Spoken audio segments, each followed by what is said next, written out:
बेरोजगारी का जो आलम है बिहार में, आप इसको रोजगार करें। दूसरा कि हमारे जितने भी यहाँ लीडर हैं, कार्यक्रम लगातार चलता रहा, लेकिन हम सौभाग्यशाली हैं कि मेरे प्रदेश अध्यक्ष बनने के बाद पहला इस ऐतिहासिक धरती पर हमारे नेता आ रहे हैं, तो मैं भी काफ़ी एक्साइटेड हूँ कि हमारे दोनों माननीय विधायक और सारे कार्यकर्ता अभी देखे कि धूप में बैठ करके काम कर रहे हैं। तो मेरा ये मानना है कि हमारे नेता जब आएंगे तो ये कार्यक्रम पूर्णतः सफल होने जा रहा है। अब बीजेपी के जो मंशा है वो अब तक जो उनकी गठबंधन से डबल इंजन की सरकार चल रही है, यहाँ क्राइम का रेट दोगुना बढ़ा हुआ है, क्राइम पर जो है उनकी कोई अंकुश नहीं है।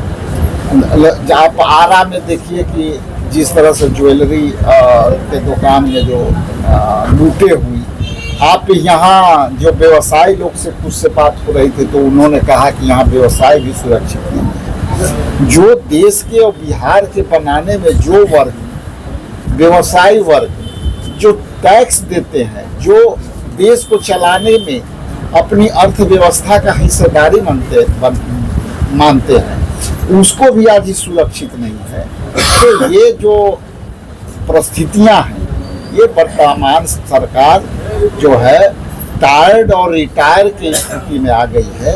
इसलिए हम लोग इस कार्यक्रम को बहुत तेजी से बढ़ा रहे हैं। जनहित के मुद्दे में, चाहे वो बेरोजगारी हो, चाहे वो आपका लॉ एंड ऑर्डर हो, चाहे हमारे माताओं बहनों का जो जिस तरह से इज्जत लूटी जा रही है, ये सब सारे मुद्दे अब सरकार थक चुकी है, रिटायर होने वाली है। इसलिए हम लोग इस कार्यक्रम को यहाँ खड़गे साहब के कार्यक्रम को सफल बनाने के लिए आपसे संवाद करता हूँ, जिन्होंने अपनी आज़ादी की लड़ाई में अग्रणी भूमिका निभाई।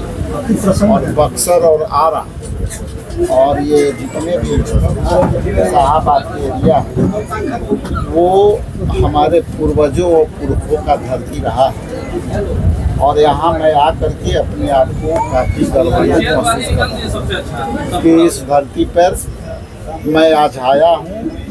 तो उनकी आज़ादी के दीवाने नहीं होते तो आज हम लोग की आज़ादी नहीं मिलती। इसलिए मैं शाहाबाद की धरती को नमन करता हूँ। हमारे बाएं तरफ आपके चित परिचित अंजाद से जानने वाले आदरणीय मुन्ना तिवारी जी, जो सदर विधायक भी हैं, हमारे